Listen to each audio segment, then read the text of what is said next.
I like that. So it molded you. It gave you tough skin. Um, what adversities did you face? Do you think so with the rankings and things like that?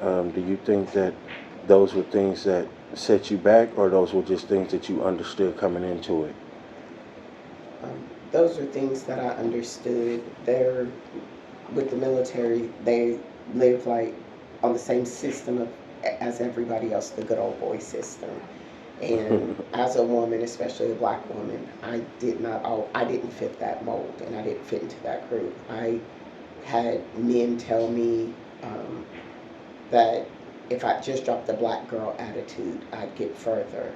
I also had men tell me that they were purposefully blocking, um, like me becoming a drill sergeant, because they knew automatically that I'd make E7 before my 10-year mark, which is rare in the military. And how many years did you serve as a whole? 14 and a half years. Uh, Congratulations on that. So, so you faced a lot of different adversities in the military. Being a black woman, you overcame it, and that's a testimony just in that to show other black women that this can be done. So, let us know some other things that you're into. You're a business owner.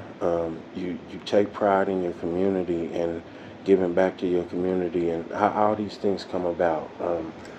What gets you excited about your community? Is it how you came up? Is it the way that you see things that's going on in the world, and how you would um, imply your influence on those things? I think that right now I'm into child welfare. That's the business that we have, but we're even though it was founded for foster care and licensing families, we've expanded with in many areas such as peer support, behavioral intervention, therapy, different things, because we recognize that our community kids are the main ones that's being removed from their homes. So we wanted to find a way to keep our families from ever touching the child welfare system. So that preventative piece, if mental health is an issue, helping with that. If education is an issue, helping with that. If finances is an issue, helping educate our families so that those don't become a barrier as to why their children are removed from their homes. I think that's pretty dope, and I think that's breaking down those generational walls that we have to get to points like that to understand what the future looks like, because a lot of times um, people talk about the future but they're not making action. So one thing I like about your journey is that you make affirmative action more than talking about it. You make sure you strive for that and strive for greatness, and always show people that it could be done. um, the next part, so how do you think certain we'll go back. I'll kind of jump around. I didn't want to ask questions like beginning to end. I wanted to kind of jump around, just so we can kind of have fun with it. So going back to your childhood, what do you think? How do you think those things helped you or hurt you? Because you said that you didn't have a voice. So where do you think was the moment in time when you found your voice? Were you a young woman? Do you think it's as you coming into your older age? Do you think it's what if you could pinpoint it? I really think it's when I hit 40. Okay. And so I've really tried to ensure that my kids don't wait until their 40s to find their voice. Okay. I felt like I like that. the military stifled my voice. I felt like just the abuse that we were raised in stifled my voice. But Yeah. something clicked at 40, was just like, I'm going to be about my business, and I'm not going to allow other people to stifle my voice. And then I'm going to teach other people how to, even if they feel like they don't have the strength, helping them to find that inner strength and find their own voice. Um, just Like that. Like I said, the different types of abuse and stuff, any kind of abuse that you could imagine, whether it was physical, mental, sexual, all of that, as a child, early, just kind of set the tone of when I went into the military of not being able to say no. So people utilizing my job or my position and trying to stagnate if if you say no, so you kind of don't have a voice, and if you report it, then you experience hazing or bullying from senior ranking officials. Wow. And so it kind of just leaves you silent. But um, I don't know, something at 40 was just like, I just I want more for my kids, and the only way that I can teach my girls to do better than what I did is to start presenting and showing that example for them. I like that. Yeah, we have to lead by example.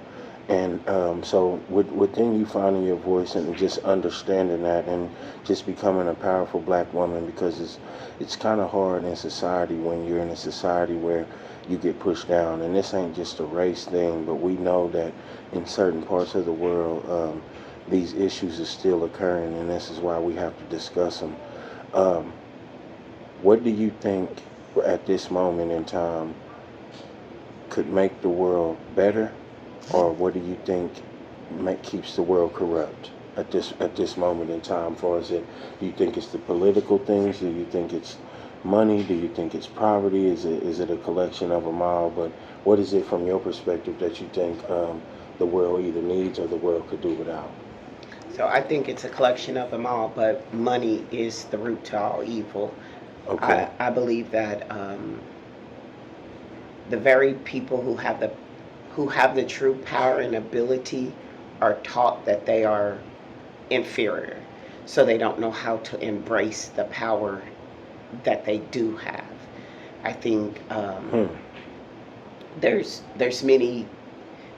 Bottom line is poverty is highest in our black in our color our communities of color. Um, it's designed that way, and I think that what we need is the very generation of kids that everybody says that we're doomed for, Hmm. because our our kids and our kids, they have a different lens that's not grounded in color.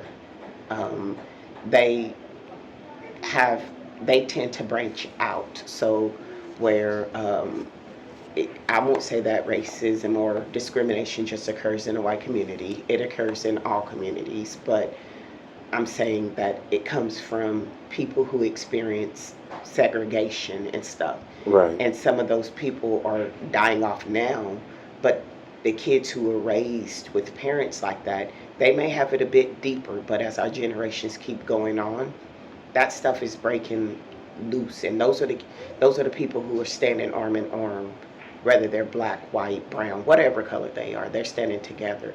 And that what we Unity. need to do is learn from the younger people. Oh, okay.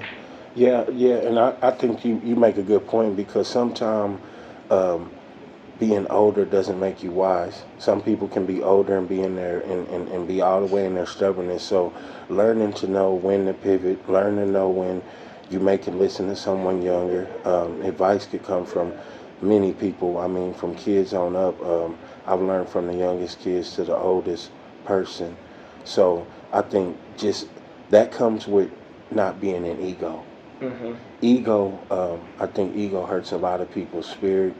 Um, so in a lot of things we do, we got to be driven by the passion, not ego. Hmm. When we're talking, when we're speaking, when we're going in these places. So how do you think we continuously break down the barriers when a lot of times they'll say it's not racist, but a lot of things come to racist. How do we come together, um, spreading a good message and still get our point across in today's such a violent, gruesome like world that we live in?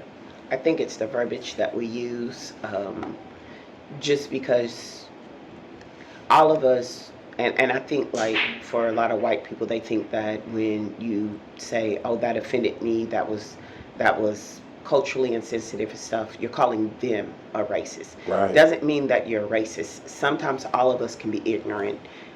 Even as black people, Very true. our policies, our government, everything is built on white supremacy. It was built at a time where owning people was normal, and Right. so even as black people, we are raised in that thinking. And so we all can learn. Like, I know I've said things that I've had other black people call out, like, stop calling us slaves. We were enslaved, but we're not slaves, because when you utilize the word slave, it puts that inferior mindset within our black community. Oh, well, we were slaves. We were slaves. No, our people were enslaved. Right. And we can't be free by saying we're slaves. Yes. Um, we got to speak blessings. Do you have any water? Mm.